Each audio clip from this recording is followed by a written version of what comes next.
Selamat sore, Ibu Rida. Selamat sore, Bu Astriana. Apa kabarnya nih, Bu, hari ini? Sehat, Bu. Ibu gimana nih kabarnya? Iya, sehat juga. Ya, Ibu Rida, katanya ada yang mau diceritakan nih atau yang dibicarakan ya? Iya, Bu. Ada nih yang pengen saya ceritain sama Ibu. Iya, kira-kira apa nih, Bu, yang mau dibicarakan? Kita ada waktu nih sekitar 15 atau 20 menit. Iya nih, Bu. Saya mau cerita masalah pekerjaan saya, Bu, di tempat saya bekerja. Jadi, di tempat saya bekerja, saya seorang guru ya, Bu. Pekerjaan saya adalah seorang guru. Jadi ini berdasarkan pengalaman saya selama saya mengajar. Saya menemukan di khususnya di sekolah saya saat ini ya, Bu, masih banyak murid-murid saya yang motivasi belajarnya sangat rendah, Bu. Jadi saya melihat itu dari nilai anak-anak yang masih rendah atau masih banyak anak-anak yang tidak ingin mengerjakan tugas. Kira-kira seperti itu, Bu. Iya, jadi di sini ada permasalahan yang dihadapi ya oleh Ibu Rida, yaitu dengan permasalahan yang motivasi belajar siswa rendah ya Bu ya. Terlihat dari nilainya yang rendah, kemudian dari tugas-tugasnya juga seperti itu ya Bu ya. Apakah benar Iya, seperti itu Bu Rida? iya benar, Bu. Iya. Jadi setelah kita nanti nih berbincang-bincang selama 15 sampai 20 ke depan, apa sih yang Ibu harapkan dari hasil perbincangan kita hari ini, Bu? Jadi saya berharap dari diskusi kita hari ini, Bu, saya berharap besar menemukan solusi nih, gimana nih caranya supaya motivasi belajar anak didik saya tuh meningkat, Bu. Iya, supaya motivasi anak Ibu meningkat seperti itu ya, Bu. Iya, betul. Kira-kira dari permasalahan yang Ibu hadapi ini kira-kira ke depannya apa sih yang ada terpikirkan saat ini oleh Ibu Rida tentang apa yang bisa Ibu lakukan ke depannya supaya motivasi belajar siswa Ibu di kelas itu meningkat. Kira-kira apa nih Bu yang Ibu pikirkan saat ini? Yang pertama saya pikirkan, Bu, saya tahu dulu nih, apa nih penyebab anak saya motivasi belajarnya rendah. Jadi saya mencari tahu dulu kira-kira nih kenapa nih anak saya nih eee, motivasi belajarnya rendah atau malas belajar. Itu yang pertama kali akan saya lakukan, mengidentifikasi dulu. Nanti kalau saya sudah menemukan, masalahnya, saya mencoba mencari solusi apa yang bisa saya lakukan untuk mengatasi masalah tadi, itu, Bu. Iya, berarti tadi dengan adanya eh, nilai-nilai tugas yang Ibu lihat, kemudian nilai-nilai di ujiannya juga rendah, berarti Ibu eh, berpikir bahwasanya motivasi siswa ini rendah, seperti itu Iya, ya Bu. Bu.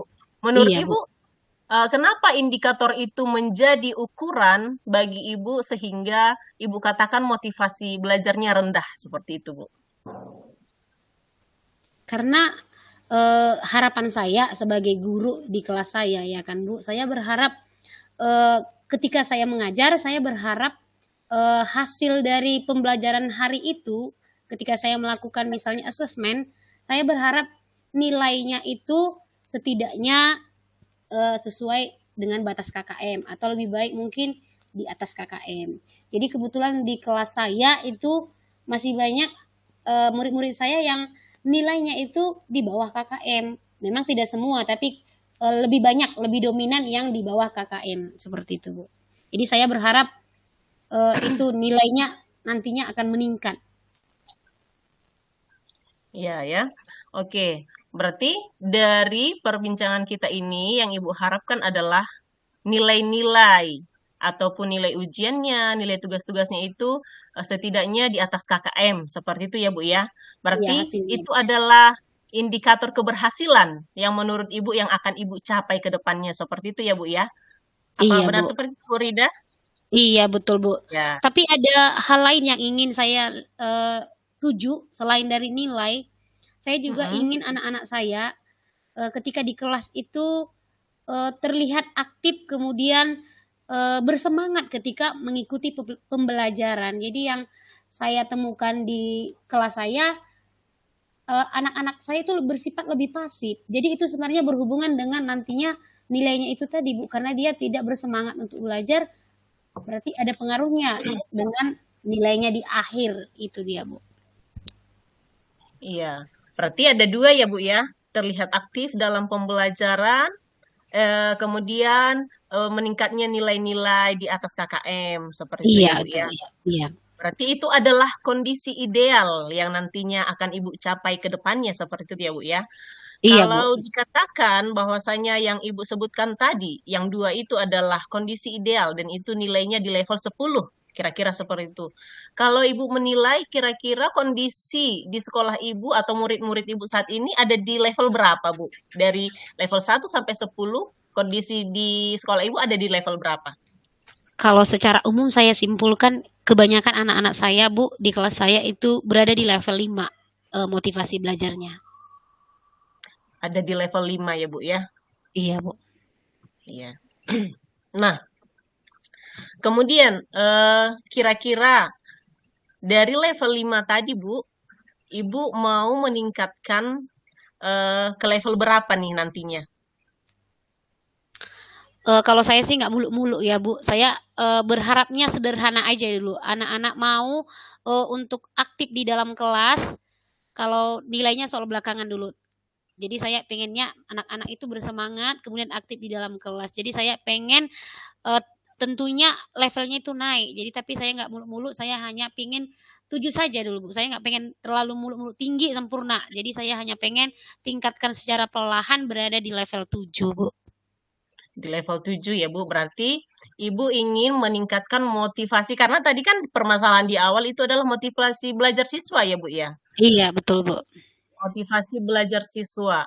Dan indikator motivasi belajar siswa ini terlihat dari yang udah Ibu katakan tadi, ada nilai atau nilai asesmennya itu di atas KKM, kemudian anak-anak terlibat aktif dalam pembelajaran, seperti itu ya Bu ya. Iya, Kira-kira Bu. eh, apa sih rencana Ibu atau tindakan Ibu untuk eh, mewujudkan indikator yang dua ini tadi, Bu? Supaya anak-anak nilainya di atas KKM, tidak di bawah nilai KKM seperti itu ya. Kemudian supaya anak terlibat aktif dalam pembelajaran, apa nih usaha yang kira-kira mungkin Ibu bisa lakukan untuk meningkatkan motivasi belajar anak Ibu ke depannya? Jadi usaha yang akan saya lakukan, yang pertama kali saya akan mencoba melakukan refleksi, Bu. Refleksi, pertama refleksi terhadap diri saya, kemudian refleksi terhadap murid. Jadi saya akan eee, membuat seperti kuesioner atau wawancara nanti kepada murid, kira-kira pembelajaran seperti apa yang diinginkan oleh anak-anak. Kemudian saya juga akan melakukan refleksi diri, apakah selama ini saya telah melakukan pembelajaran yang menyenangkan, yang dapat meningkatkan motivasi belajar murid saya, Bu. Iya, benar, Bu ya. Jadi, usaha yang terpikirkan saat ini yang akan Ibu lakukan, yang pertama itu melakukan refleksi diri ya, Bu ya. Iya. Kemudian refleksi terhadap murid untuk meningkatkan motivasi belajar siswa ini tadi, seperti itu ya. Memang, Bu, motivasi belajar ini memang salah satu masalah juga yang saya temui di sekolah saya. Dan yang saya lakukan pada saat kemarin itu ada masalah seperti ini, saya melakukan yang namanya asesmen diagnostik ya Bu ya.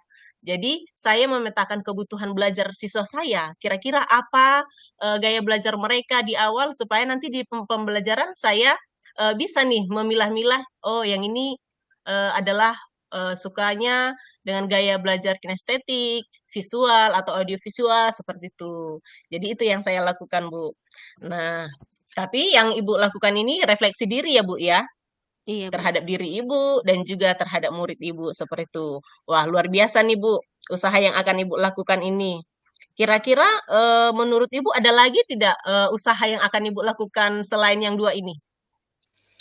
Eee, Pastinya kan, Bu, setelah nantinya saya melakukan refleksi itu, eee, saya tentu dapat menyimpulkan kira-kira apa tindakan saya selanjutnya. Jadi, mungkin tindakan lain yang boleh saya lakukan itu adalah, eee, membuat pembelajaran yang menyenangkan, di dalam kelas. Misalnya contohnya kalau sekarang eee, zamannya teknologi, anak-anak suka teknologi, sangat-sangat mahir dalam menguasai teknologi, atau bahkan lebih mahir daripada kita seorang guru.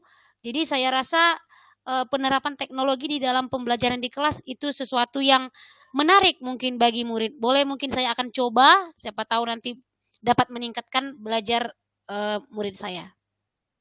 Iya, benar sekali, Bu. Saya setuju dengan pendapat Ibu dengan membuat pembelajaran yang menyenangkan yaitu dan dengan menggunakan teknologi itu pasti dapat meningkatkan motivasi belajar siswa ya, Bu ya. Jadi Iya, Bu. mereka akan tertarik dengan pembelajaran yang kita berikan kepada mereka. Berarti ada tiga nih, Bu, usaha yang akan Ibu lakukan. Nah, kira-kira nih, Bu, dalam melakukan usaha atau rencana aksi Ibu ini, apakah Ibu memerlukan bantuan nantinya dalam pelaksanaannya, Bu? Tentu, Bu, saya tentu, membutuhkan bantuan dari orang lain, misalnya rekan sejawat. Saya perlu, mungkin, berbagi praktik baik dengan teman-teman. Mungkin ada teman-teman di sekolah saya yang, sudah pernah menerapkan pembelajaran yang menyenangkan yang dapat meningkatkan motivasi belajar peserta didik. Atau mungkin saya juga bisa berbagi praktik baik dengan teman-teman yang sudah menggunakan, teknologi di dalam pembelajaran di kelas. Jadi saya boleh belajar dari mereka. Jadi saya membutuhkan tentunya, bantuan atau dukungan dari orang lain, Bu. Iya, benar ya, Bu ya. Jadi yang Ibu lakukan belajar dari teman yang sudah memang selama ini melakukan teknologi di dalam kelas, seperti itu ya, Bu ya. Baik Iya, Bu. sekali, Bu, yang akan Ibu lakukan ini. Eh, kemudian, Bu, eh, dengan adanya apa ya, kolaborasi ataupun nantinya yang akan Ibu lakukan ini, kira-kira kapan nih, Bu, eee, rencana aksi atau tindakan yang Ibu lakukan ini Ibu laksanakan? Eee, rencana saya kan, Bu, untuk berbagi praktik baiknya mungkin saya akan, belajar di sela-sela jam, luang saya di sekolah. Karena mungkin kalau saya mengambil di jam pelajaran di luar jam sekolah, mungkin teman-teman juga punya kesibukan lain. Jadi jika saya punya waktu, luang di sela-sela pembelajaran, saya akan berbagi pengalaman kepada rekan-rekan sejawat bagaimana cara meningkatkan motivasi belajar murid di kelas. Iya, baik sekali ya, Bu, ya. Berarti secepatnya ya, Bu, ya, yang akan Ibu lakukan ya? Iya, Bu. Nah, Ibu Rida, baiklah Bu, kita sudah berada nih di akhir perbincangan kita hari ini. Yang mau saya tanyakan, kira-kira apa sih yang Ibu dapatkan dari perbincangan kita hari ini, Bu? Yang saya dapatkan dari perbincangan hari ini, membuka pemikiran saya. Jadi kalau selama ini saya terbuntu dengan masalah saya sendiri, ternyata ketika saya berdiskusi dengan orang lain, saya menemukan solusi atas masalah saya sendiri. Meskipun solusi yang saya dapat itu, terbantu dari orang lain yang membimbing saya untuk menemukan solusi yang saya hadapi sendiri, Bu. Jadi saya merasa sangat terbantu dengan kegiatan diskusi kita hari ini, Bu. Baik, Ibu Rida, saya sudah tidak sabar nih Bu, menunggu ataupun mendengar cerita-cerita dari Ibu Rida ke depannya ya Bu ya. Harapannya semoga rencana aksi ataupun tindakan yang Ibu lakukan nanti berhasil ya Bu ya untuk meningkatkan motivasi belajar siswa Ibu ke depannya di dalam kelas. Nah, Ibu Rida, eh, semoga di lain-lain waktu lagi kita bertemu dan di kesempatan yang lainnya kita bisa mengobrol lagi ya Bu ya ke depannya ya Bu. Terima kasih sebelumnya Ibu Rida. Selamat sore Ibu. Terima kasih juga untuk Ibu Astriana yang sudah meluangkan waktu kepada saya. Selamat sore juga, Bu. Ya Bu, sampai jumpa.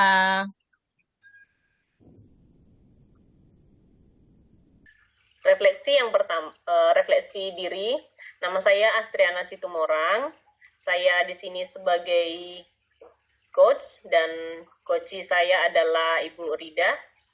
Refleksi diri yang pertama, apa yang sudah berjalan dengan baik selama percakapan? Yang sudah berjalan baik selama percakapan adalah saya sudah melakukan percakapan dengan melalui alur tirta, jadi percakapannya sudah sistematis dan runtut. Saya juga sudah berusaha membuat kondisi supaya lebih nyaman dan tidak canggung dalam berkomunikasi dengan coach. Pertanyaan yang kedua, Apa yang masih perlu diperbaiki atau ditingkatkan? Yang masih perlu diperbaiki adalah dalam melakukan identifikasi atau menggali permasalahan melalui pertanyaan berbobot, karena melalui pertanyaan berbobot dapat menggali permasalahan dan mencari solusi lebih lanjut terkait permasalahan yang dihadapi koci. Pertanyaan yang ketiga, apa yang Bapak Ibu lakukan untuk tetap dalam kondisi present atau kehadiran penuh sebelum dan saat melakukan coaching? Sebelum melakukan coaching, sebaiknya menyiapkan tempat yang nyaman untuk meminimalisir gangguan.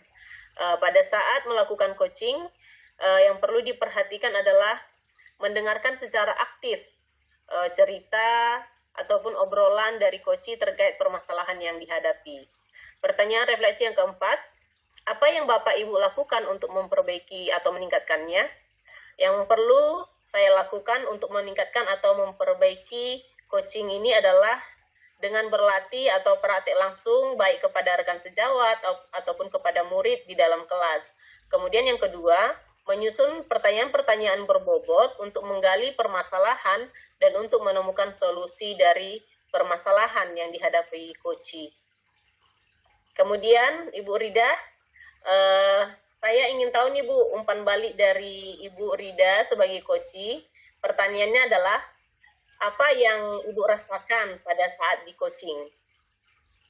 Baik Bu, jadi yang saya rasakan selama kegiatan coaching ini, saya merasa tenang karena saya merasa terbantu ataupun tercerahkan untuk menemukan solusi atas masalah yang selama ini saya hadapi. Terima kasih Bu. Baik Ibu Rida, terima kasih Bu.